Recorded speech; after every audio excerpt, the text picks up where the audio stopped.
Bonjour à tous, ou devrais-je dire à certains d'entre vous, puisque vous n'avez pas été tous sélectionnés pour cette mission. Dans un souci de cohésion d'unité, la Fondation tentera toujours de l'envoyer au complète. Mais sachez qu'il y a des missions qui ne nécessitent pas que vous soyez 40 000. Donc pour éviter le gâchis de ressources, vous en conviendrez qu'on vous dispatchera.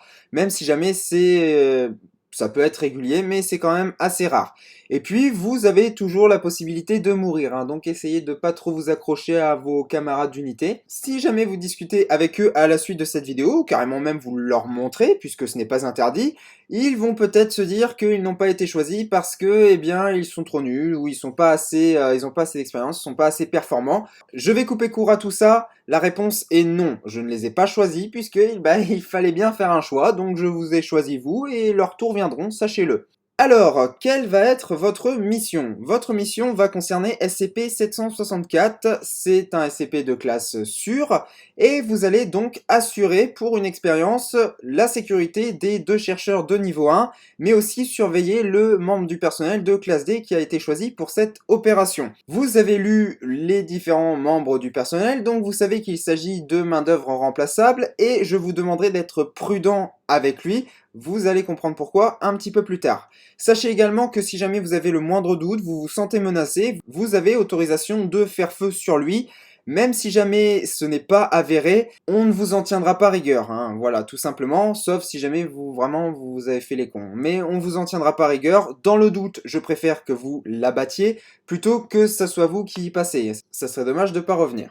Donc, qui est SCP-764? C'est un SCP de classe sûre dont les procédures de confinement spécial sont les suivantes. Il doit être placé dans une chambre forte MT, dont le mécanisme de déverrouillage nécessite la présence de 2 chercheurs de niveau 1. Aucun membre de personnel ne doit être présent dans la chambre forte MT, à moins de posséder l'autorisation d'un chercheur de niveau 4, ou dans le cadre d'une expérience visant à éliminer SCP-764. On est dans ce cadre-là. Les membres du personnel autorisés à entrer devront être équipés d'une tenue de sécurité appropriée, qui inclut les gantelets à serrure de taille 14 pouvant être trouvés dans la salle de ravitaillement 313. La clé permettant de déverrouiller les gantelets ne devra sous aucun prétexte être amenée dans la chambre forte. Les gantelets empêchent l'utilisateur, en raison de leur taille, de placer SCP-764 dans ses mains ou sur ses mains, permettant ainsi de le manier sans danger. Alors, qui est ou qu'est-ce qu'est SCP-764?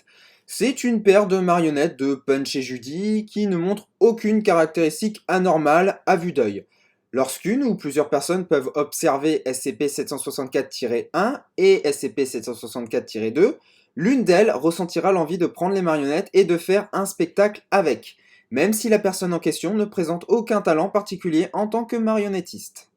Les autres personnes voudront à tout prix regarder le spectacle, et verront tous les événements survenant pendant cette période comme faisant partie du divertissement. Une fois que le sujet aura placé SCP-764-1 et -2 sur ses mains, les marionnettes ne sont jamais placées sur 2 mains différentes ou 2 personnes différentes, toute personne n'étant pas séparée de SCP-764 par un obstacle ne pourra s'empêcher de s'asseoir et de continuer à regarder. Le spectacle commence alors de la même manière que n'importe quel spectacle de Punch et Judy, avec une touche de comédie burlesque et de violence entre les deux marionnettes. Après 3 à 5 minutes, un individu sera choisi parmi le public et il lui sera demandé de s'avancer afin qu'il participe au spectacle. Celui-ci jouera généralement le rôle d'un officier de police ou d'un commissaire.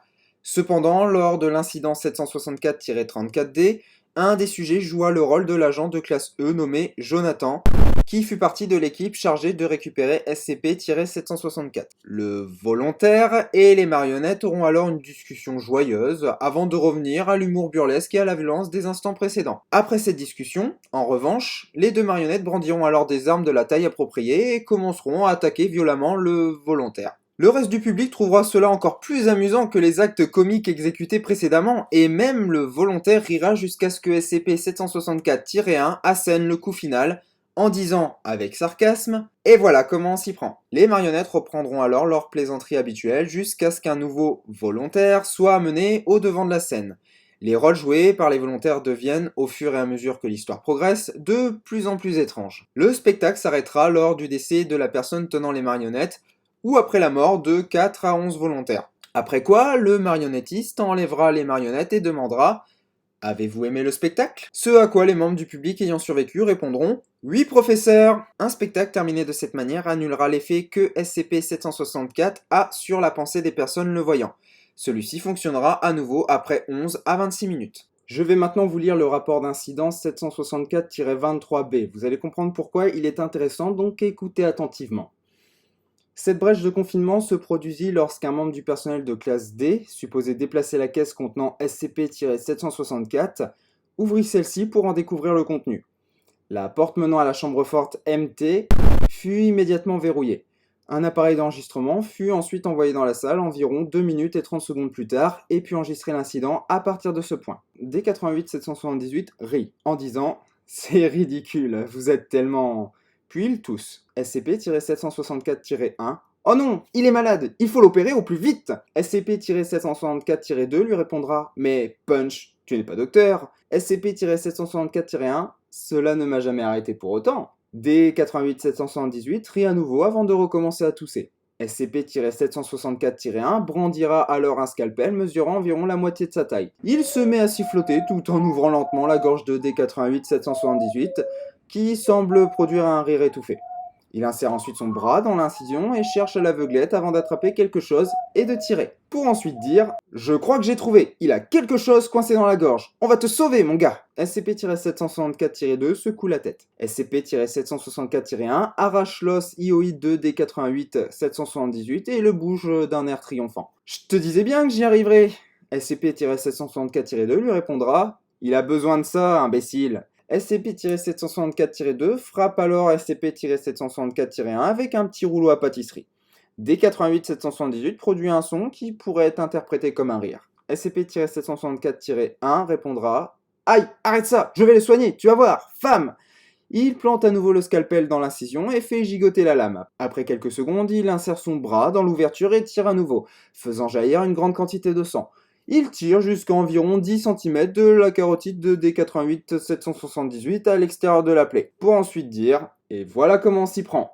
Les deux marionnettes s'effondrent en même temps que D88-778. Voilà, c'est la fin de ce rapport d'incident, donc je m'excuse par avance de mon jeu d'acteur. Il faut dire que j'ai pas beaucoup dormi ces temps-ci, alors ça n'a rien à voir avec l'environnement, ça je m'y suis fait depuis un moment.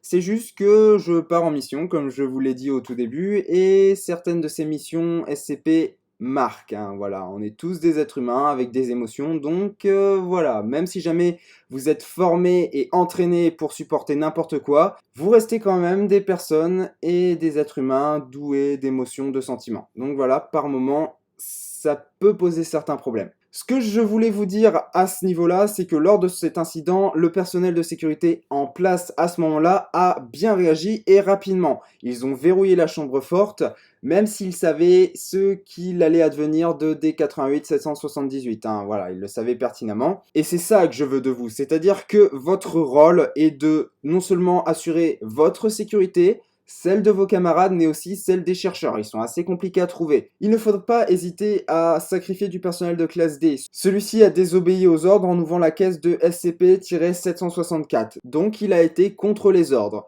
Si jamais vous avez le moindre doute, on ne vous en tiendra jamais rigueur d'avoir ouvert le feu à tort. Alors après, il y a des circonstances, hein, faut pas faire n'importe quoi non plus. Plutôt que de vous mettre volontairement en danger, vous et celle des autres. Voilà. C'est tout pour moi. Je vous invite à appuyer sur le bouton rouge et à cliquer sur la cloche qui se trouve à droite de ce bouton et de cocher toutes les nouvelles notifications. N'oubliez pas le pouce levé pour notifier que vous avez pris en compte votre nouvelle mission. Quant à moi, je vous retrouve plus tard pour le débriefing. Bonne journée, bonne soirée, bonne nuit. Faites attention à vous.